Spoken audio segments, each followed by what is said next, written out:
चतुर्थ श्रेणी का परिणाम बहुत प्रतीक्षा के बाद आया और नॉर्मलाइजेशन और कट ऑफ को लेकर अब थोड़ी सी कह सकते हैं युवाओं में नाराजगी नजर आ रही है। देखिए, लगभग 21,17,000 बच्चों ने परीक्षा दी थी और 54,000 इसमें वैकेंसी हैं। तो जाहिर सी बात है कि जो बच्चे 54,000 जो टॉप में हैं और इसके अलावा जो बच्चे कट ऑफ के ऊपर हैं तो उनमें थोड़ा सा सेटिस्फेक्शन रहेगा, और बाकी सभी बच्चे जो कि कट ऑफ से नीचे हैं उनमें डिससेटिस्फेक्शन रहेगा, क्योंकि वो उस चांस को मिस कर गए। और कुछ बच्चों की पीड़ा बहुत जायज़ हो सकती है, जो कि बिल्कुल बॉर्डर लाइन पर हैं और उनको लगता है कि शायद नॉर्मलाइजेशन में कुछ गड़बड़ हुआ हो या और कोई बात हुई हो, जैसे कुछ लोग बोल रहे हैं मार्कशीट भरी गई हो। तो हर एक आदमी अपने अपने क्यास लगाता है, अपना अपना वो सोचता है कि शायद कारण वो रहा होगा, अपने ऊपर कभी नहीं सोचता कि उसने शायद कोई क्वेश्चन मिस कर दिया होगा, इसकी वजह से उसका सिलेक्शन नहीं हो पाया। तो ये बहुत ही नॉर्मल सी इशू है, इसमें मुझे कोई परेशानी नज़र नहीं आती है। लेकिन मैं उम्मीद करूँगा कि जो युवा हैं वो समझेंगे। ये जो परीक्षा थी ये 10वीं पास बच्चों के लिए थी। इसमें लगभग 80% बच्चे 10वीं से ज़्यादा क्वालिफाइड थे, यानी कि 12th pass, graduation, post graduation, BTech, diploma holder, ITI pass. तो 80% बच्चे ओवर क्वालिफाइड थे। इसके अलावा वो सभी बच्चे इस परीक्षा को दे रहे थे जिन्होंने RAS परीक्षा भी दी थी, VDO, पटवारी, जूनियर अकाउंटेंट, L1, L2, तमाम परीक्षाएं। तीसरी बात, ये जो परीक्षा हुई थी ये सितंबर 2025 में की गई थी। उसके पहले लगातार कर्मचारी चयन बोर्ड ने बहुत सारी परीक्षा कराई थी, लगभग 50 या 60 भर्तियों की परीक्षा कराई थी, और उसके चलते जो बहुत सारे कैंडिडेट्स थे उनका एक प्रैक्टिस सी हो गई थी परीक्षा देने की, और उनको एक कह सकते हैं हर तरह से एक आइडिया भी लग गया था किस तरह के पेपर आते हैं, तो उनके लिए पेपर देना बड़ा आसान हो गया था। तो इसके अलावा जो चौथा मैं समझता हूँ और काफ़ी सुनता हूँ सभी से कि काफ़ी ज़्यादा कोचिंग बहुत ज़्यादा प्रेवलेंट हो गई है, और साथ साथ जगह जगह लाइब्रेरी खुल गई हैं। और पांचवी बात, बहुत सारे बच्चे सजग हो गए हैं और सरकारी नौकरी को लेकर, हालांकि पहले भी थे लेकिन अब ज़्यादा हो गए हैं, और ज़्यादा है उनका आकांक्षाएं हो गई हैं कि हमको भी परीक्षा देनी है। और चूँकि अटेंडेंस का एक बहुत ज़्यादा हमने इंश्योर किया कि सभी अटेंडेंस पूरी दर्ज कराएं, तो जो परीक्षा में जो बैठने वाले बच्चे थे वो काफ़ी ज़्यादा बढ़ गए हैं। और इस परीक्षा में तो 25 लाख बच्चों ने फॉर्म भरा था और 21 लाख से ऊपर बच्चों ने परीक्षा दी थी। तो बहुत जाहिर सी बात है कि जब इतने सारे बच्चे परीक्षा दे रहे हैं और इतनी सारी तैयारी करके परीक्षा दे रहे हैं और ओवर क्वालिफाइड बच्चे परीक्षा दे रहे हैं, और जो परीक्षार्थी की आकांक्षाएं RAS बनने की है वो इस परीक्षा को दे रहा है, तो बहुत जाहिर सी बात है कि इसकी कट ऑफ हाई जाएगी।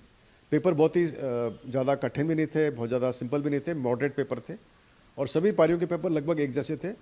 और थोड़ा बहुत जो फ़र्क होता है परीक्षा के पेपर के अंदर उसका उसी वजह से नॉर्मलाइजेशन करना पड़ता है। नॉर्मलाइजेशन हमने इक्विपर्सेंटाइल मेथड से किया था, जिसको कि हम 2 बार ऑलरेडी इस्तेमाल कर चुके हैं, जेल प्रहरी परीक्षा में और उसके बाद पटवारी परीक्षा में, और सभी ने उसको सराहा था। और अभी भी आप देखेंगे तो आपको देखने से पता लगेगा कि लगभग हर पारी से बराबर बच्चे सेलेक्ट हो रहे हैं, और यही नहीं, हर पारी से हर कैटेगरी के बच्चे लगभग बराबर सेलेक्ट हो रहे हैं। तो ये बहुत ही एक अच्छा नॉर्मलाइजेशन फार्मूला जो हमने इस्तेमाल किया, और मुझे उम्मीद है कि थोड़े समय के अंदर आपको लगेगा कि जो कुछ किया वो सही किया था। और मैं एक और बात और कहना चाहूँगा, आज से लगभग 1 साल पहले कर्मचारी चयन बोर्ड की जो परीक्षा का परिणाम होता था वो सिर्फ और सिर्फ 2 गुना कट ऑफ का नंबर होता था, और साथ में रोल नंबर होते थे कि जो उसमें 2 गुना कट ऑफ में आते थे। उस समय पर इतनी ज़्यादा ट्रांसपेरेंसी नहीं थी, हालांकि तभी भी ये नहीं था कि उसमें कोई गड़बड़ होती थी, मगर ट्रांसपेरेंट हिसाब से इतना ज़्यादा ट्रांसपेरेंट नहीं था। पिछले 1 साल से हमने धीरे धीरे करके हमने मेरिट देना शुरू किया, और अभी हम इस स्थिति में आ गए हैं कि हमने हर एक जो बच्चा जिसने 0 से ऊपर नंबर लेकर आया, क्योंकि इसमें 40% का क्राइटेरिया नहीं था चतुर्थ श्रेणी में, लेकिन बोर्ड का नियम है कि जो बच्चा 0 से नीचे लेकर आएगा, यानी जो नेगेटिव में जाएगा वो क्वालिफाई नहीं माना जाएगा। तो लगभग हमने 20.5 लाख कैंडिडेट्स का जिन्होंने 0 से ऊपर स्कोर किया है इस परीक्षा में, उन सब का डेटा, उनका बच्चों का नाम, उनके रोल नंबर, माता पिता का नाम, उनकी कैटेगरी, उनकी सब कैटेगरी, उनके प्राप्तांक, उनके नॉर्मलाइज मार्क्स और उनका मेरिट में कौन सा स्थान, ये हमने हर बच्चे का 20.5-21 लाख बच्चों का हमने 2 PDF डॉक्यूमेंट बना के हमने सभी बच्चों को शेयर किया है, मीडिया को शेयर किया, सभी को शेयर किया है। मुझे पूरी उम्मीद है कि सभी हर एक बच्चे के पास ये डॉक्यूमेंट पहुंच गया होगा। पहला डॉक्यूमेंट है वो नॉन TSP बच्चों का रिजल्ट है, लगभग 20.5 लाख के आसपास बच्चों का, जिसके अंदर 35,000 पेज हैं PDF डॉक्यूमेंट के, और इसी माफिक TSP बच्चों का रिजल्ट है, उसमें लगभग 3,500 पेज हैं। ये पहली बार इतना बड़ा रिजल्ट हमने सभी से शेयर किया है आपके खुद के व्हाट्सएप के ऊपर, आपके टेलीग्राम के ऊपर अवेलेबल है ये। मुझे पूरी उम्मीद है कि अभी हर एक 21 लाख बच्चों को पता है कि सभी 21 लाख बच्चों के मार्क्स कितने हैं, उनका पोजीशन क्या है मेरिट में, वो उनका रोल नंबर क्या है, उनके माता पिता का नाम क्या है।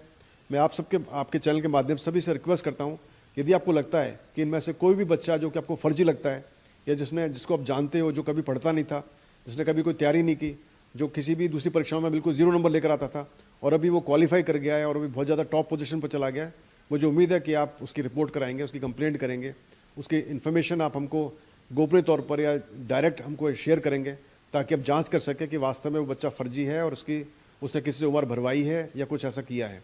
लेकिन सिर्फ बोलने से, ट्विटर पर लिखने से बात पूरी नहीं हो पाती है।